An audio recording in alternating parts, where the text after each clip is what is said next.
Assalamualaikum warahmatullahi wabarakatuh. Perkenalkan, nama saya Arju Yumianti. Di sini saya akan mempresentasikan tentang teknik estimasi biaya. Estimasi biaya merupakan langkah penting dalam manajemen proyek perangkat lunak. Estimasi yang akurat membantu penentuan anggaran, jadwal, dan sumber daya yang dibutuhkan. Kesalahan dalam estimasi dapat menyebabkan pembengkakan biaya, keterlambatan proyek, atau kualitas produk yang rendah. Pengertian estimasi biaya adalah proses perkiraan total sumber daya finansial yang dibutuhkan untuk menyelesaikan proyek perangkat lunak berdasarkan ruang lingkup, jadwal, dan risiko. Tujuannya memberikan perkiraan realistis terhadap biaya pengembangan dan pemeliharaan perangkat lunak. Tujuan dan pentingnya estimasi biaya adalah 1. Menentukan anggaran proyek, mengoptimalkan penggunaan sumber daya, menentukan harga penawaran yang wajar, mengendalikan biaya dan mencegah keborosan. Yang terakhir, membantu pengambilan keputusan dalam perencanaan dan eksekusi proyek. Faktor-faktor apa aja sih yang bisa mempengaruhi biaya proyek? Yang pertama, kompleksitas perangkat lunak. Yang kedua, ukuran dan skala proyek, keterampilan dan tujuan tenaga kerja, teknologi dan alat yang digunakan, pengalaman tim pengembang dan perubahan kebutuhan pengguna, serta resiko dan ketidakpastian proyek.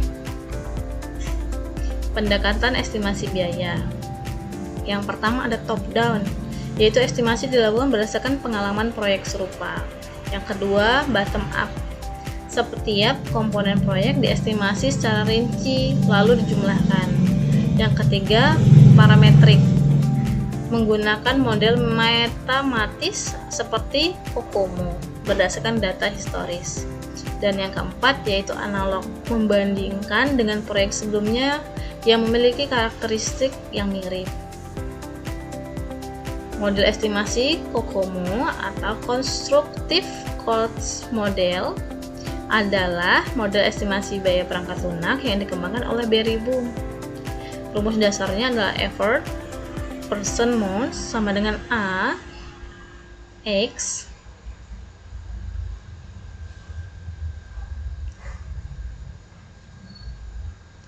Rumus dasarnya adalah effort atau person months. A dan B ditentukan berdasarkan jenis proyek atau organic semi-detached embedded. Size diukur dalam kilolines atau code. Model ini memberikan estimasi waktu, biaya, dan tenaga kerja yang dibutuhkan. Tantangan dalam estimasi biaya yaitu kebutuhan proyek sering berubah selama pengembangan.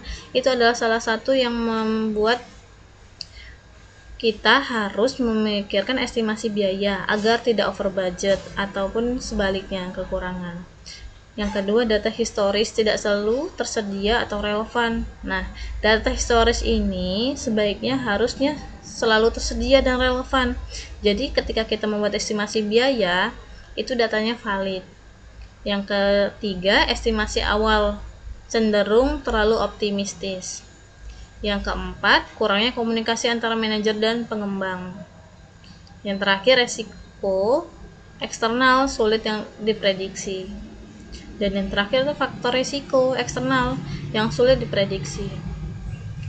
Strategi peningkatan akurasi. Pengembangan data historis proyek sebelumnya melibatkan seluruh tim dalam proses estimasi, melakukan revisi berkala terhadap estimasi, mempertimbangkan risiko dan ketidakpastian. Yang terakhir, menggunakan beberapa metode estimasi untuk perbandingan. Kesimpulannya, teknik estimasi biaya yang baik membantu manajer proyek dalam mengalokasikan sumber daya secara efisien dan mengurangi risiko kegagalan proyek. Kombinasi antara pendekatan analitis, pengalaman, dan data historis dapat meningkatkan akurasi estimasi serta memastikan keberhasilannya proyek perangkat lunak. Baik, cukup sekian presentasi kali ini. Terima kasih.